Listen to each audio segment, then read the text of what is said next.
Hi, Erin. Thank you for Mm, joining me today. Thank you for having me. So, we're going to delve into August. But before we delve into August, I kind of wanted to take a moment to review July, primarily because July was kind of surprising for me. I was really expecting July to be more physically oriented, and the first 2.5 weeks were very calm from a spiritual perspective, but then it just got wild in terms of energy and shifts spiritually. And I feel like I'm just starting to come down off the high that the last 2.5 weeks or the end of July has been. And in some ways, I guess I shouldn't be surprised because there was so much that presented itself within your notes about the heart and the mind being able to connect and being able to speak with them, with each other. And so I guess I shouldn't have been surprised because there's so many deep and profound energies that come from that process. But in other ways, I was totally surprised. So I'm very curious, how was July for you? Uh,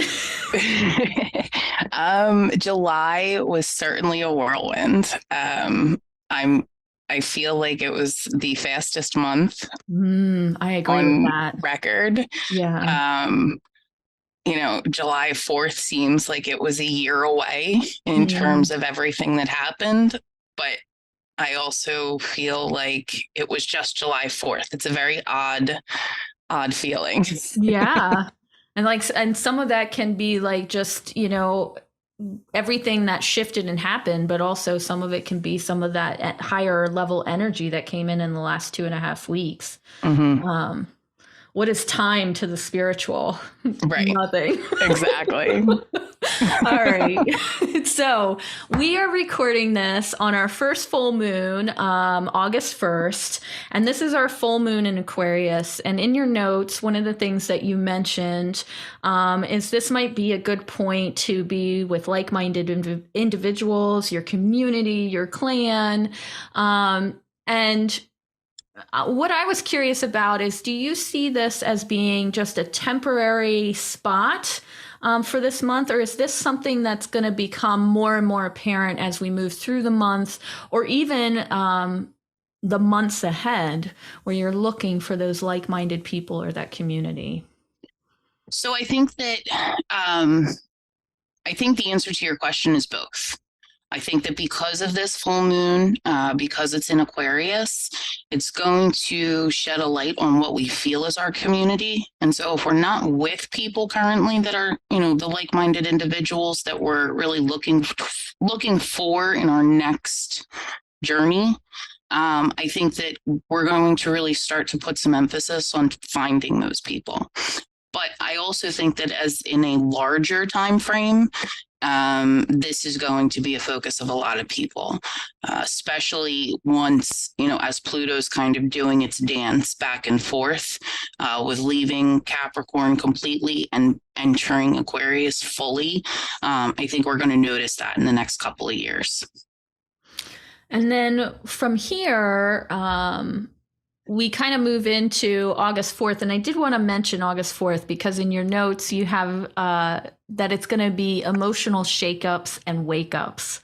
Mm-hmm. And I love that. I love that phrase. But I also love that from an intuitive, energetic standpoint because our emotions are so intimately connected to our intuitive abilities and the spiritual paradigm.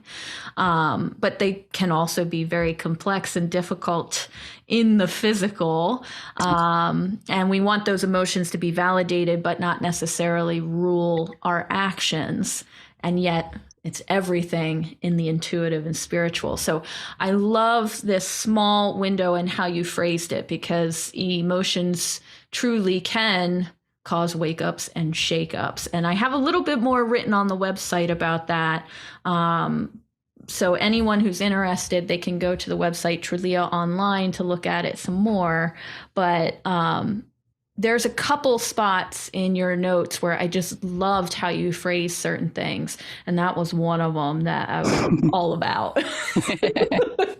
Okay. Well, So, I just want to just jump in there for 1 second. yeah, go for it. I personally believe most times that people get angry, there's actually a deep-seated fear or hurt there. Yeah. And I think that if you can take the time, like if you know that you have this opportunity on August 4th and you see somebody pushing your buttons and you're starting to get a rise, just take a step back and ask yourself, why is this bothering me? Like, is there something more to it than just this person bothering me? Like, is there something that I need to look at and evaluate for myself?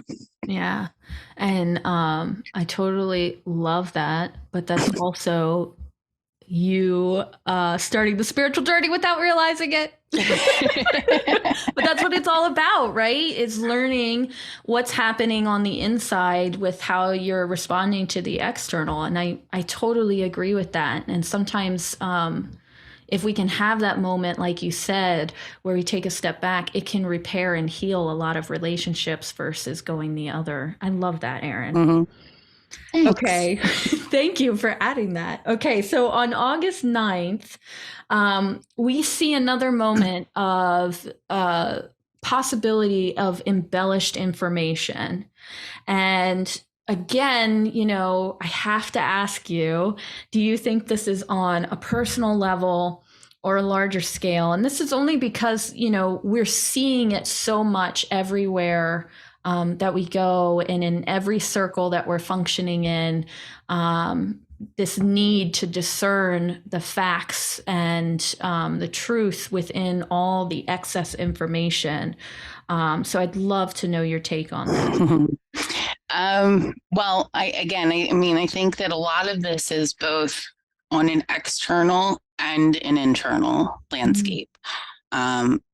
Certainly there could be stories that are, news stories that are published about things being over the top. I believe in the last window that we had a Congress member basically show pornographic images during a hearing. So, it's a very over the top news story that I never thought that I would have, be aware exposed to, right? So I think anything can happen, but I also think that it's going to be able, we could use it as a point within ourselves to, especially if you're somebody who might start tail spinning when you hear something. Again, try to stop yourself and say, okay, where is this coming from, and what can I do logically and effectively to stop the tailspin with the mental space and get through the situation, whatever it may be. Right. And I kind of went the same place, and I have some additional notes that I added to yours in a very similar, because we keep seeing these moments astrologically, and we also keep seeing them play out socially.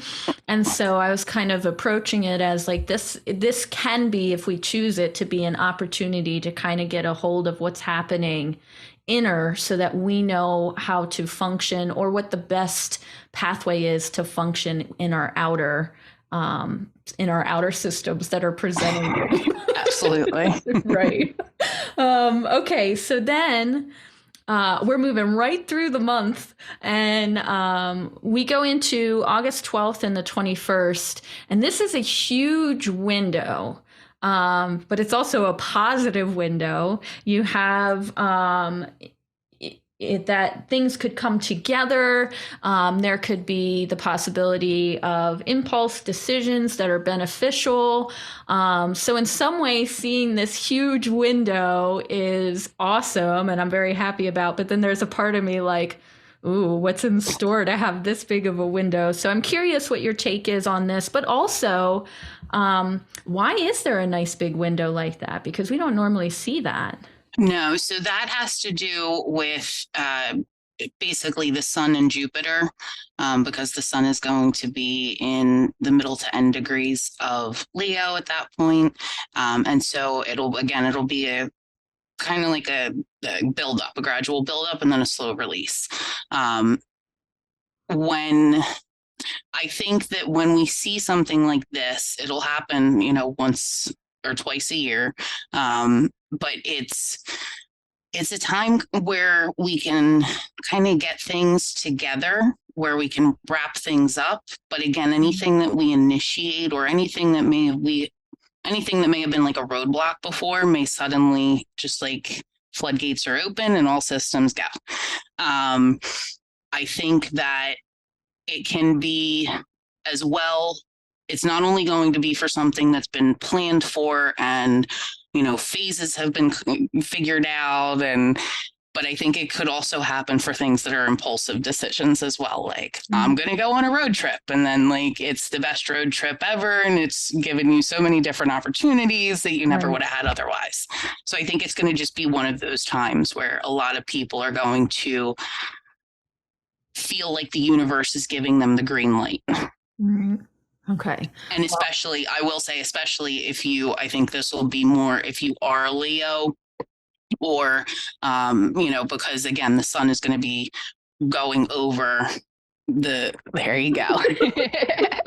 The sun's going to be transiting through Leo at this point. Right. So I'll take it then. We'll see what it brings.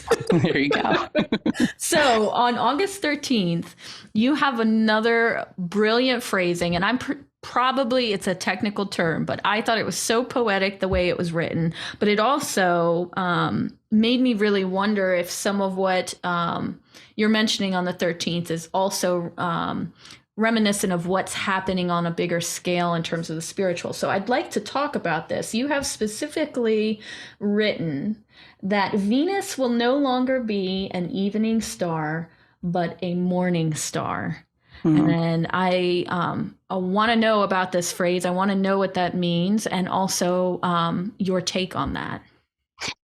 So astrologically, what's happening is when Venus is an evening star, the sun will rise first, and then Venus is behind the sun when you're looking at an astrology wheel. So then the sun sets on the descendant, which is the beginning of the 7th house, and then Venus is behind it. Okay. What's going to happen to make her a morning star is as Venus is going retrograde, she's going to go retrograde, or she is retrograde. And so she's going to flip to be the morning star. And so to me, it's just really where we had talked about July, the Venus retrograde period is going to be more focused on like your relationships, what it is that you find value in, what you love to do, those types of things. I think that's going to be the turning point for like, okay, well, now we've done the evaluation. Let's start planning how we can bring these things into our lives, or find the right relationships for us, or tweak the relationships that we do have to make them work better for us, so that they're fulfilling to all people involved in it. And so she'll be like almost like a guiding star at that point. Okay. And this is what really kind of inspired me when I read it, because we've been talking all along, and I've also done a few IG lives with the Mother's Intuition and talked about this. The grid has progressively been getting, or the matrix has been progressively getting more and more active since last October. And it was very quiet for a couple years.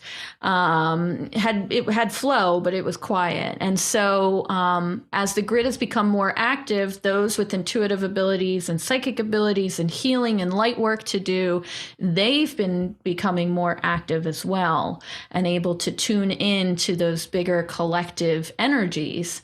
And what happened in July that took me by surprise is I think we kind of hit the apex of that energy moving into the grid. And what's so fascinating to me is in that apex, we literally saw an energy moving to the top to become a guiding star for the next grand cycle. Wow. And now we're able to get a clear picture of what this is going to look like on a bigger scale. And so to me, reading that, I don't know if it's necessarily directly related, but that is where my brain went, that we now get to see it physically play out too, and have a guiding light that is changing positions, and now in a totally different form. So I probably took it to a much deeper level, but that's where I took it. And I think it was because the way you phrased it to me was just, it was a beautiful way to phrase it. Yeah, well, you've gotten a lot of information over the last couple of weeks about what Yes. the next grand cycle is going to be. So I definitely think that, as again, one of my favorite astrologers is Steve Judd, and he always says the planets don't compel, they impel. But so much of what I've learned from you on the grid is a reflection of what people are doing or saying or acting out in the physical. Mm-hmm. And so, again, it might not compel, but if everybody's changing or leveling up or syncing, Right. internally and with each other in the physical, that's bound to translate to what's happening on the grid. Well, and I'm so glad that's what you took from everything we talked about, because I've talked about some hefty things. But thank you. Yeah. Yeah. And that's exactly it. And I don't think we realized until the grid kind of went quiet there in November 2019 how much input it did have in terms of humanity's ability to connect, sync, level up, all of that. Or at least I didn't. I don't want to throw everyone there, but I didn't realize how much input and how much it can be a reflection of what's happening physically. So from there, we're going to move into August 16th, which is our new moon in Leo. And this is a moment for your heart to express itself. Do you have anything you want to add to that?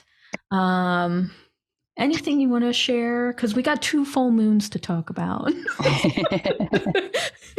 So I just, Leo season is, again, and we had mentioned this because obviously it starts in July.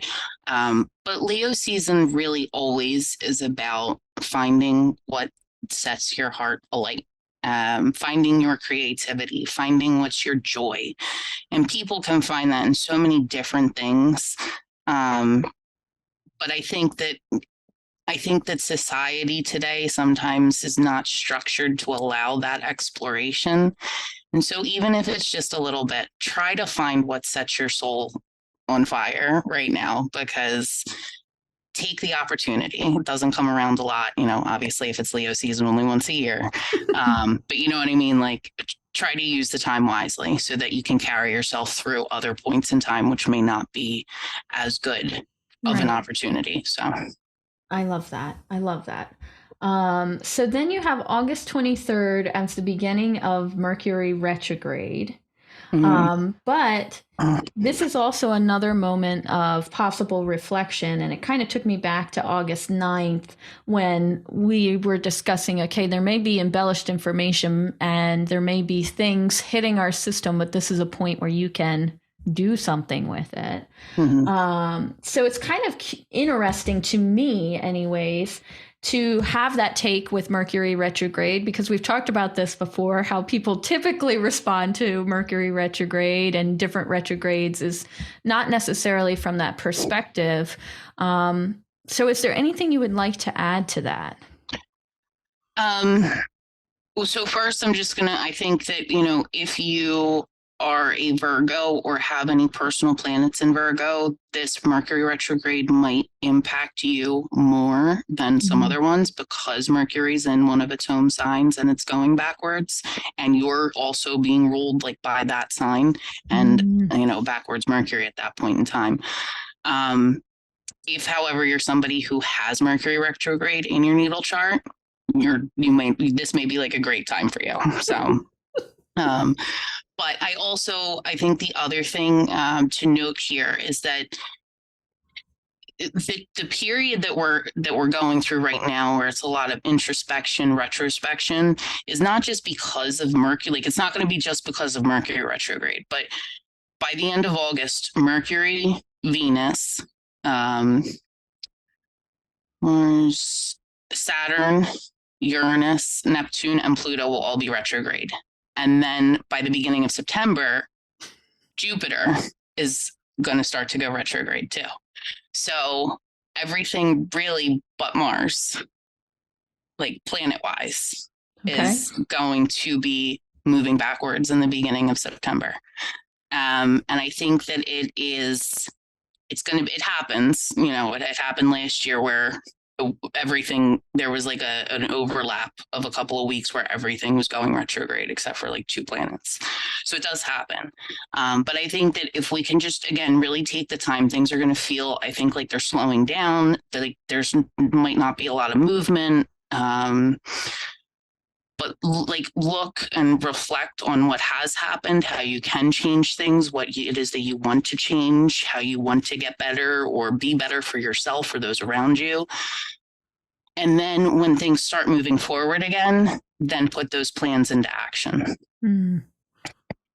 Okay, so we still have a couple moments I want to talk about, but when I made a note at the end of the forecast and I said, I get the feeling that maybe we have an adventure awaiting for us in autumn. But like you said, so this is more not anything to be afraid of or freaked out by. This is more a moment to, like you said, let things slow down. Do the introspection so that when it picks back up, you can put your plans in action and all that work in action. Absolutely. I mean, I think about it in terms of if you're a person who celebrates like Christmas, right? There is a huge buildup and a very fast pace between Thanksgiving and Christmas. Holiday parties, shopping, dinners with family, friend events, like all of it, right? And then you get to Christmas and it's like whoosh. Yeah.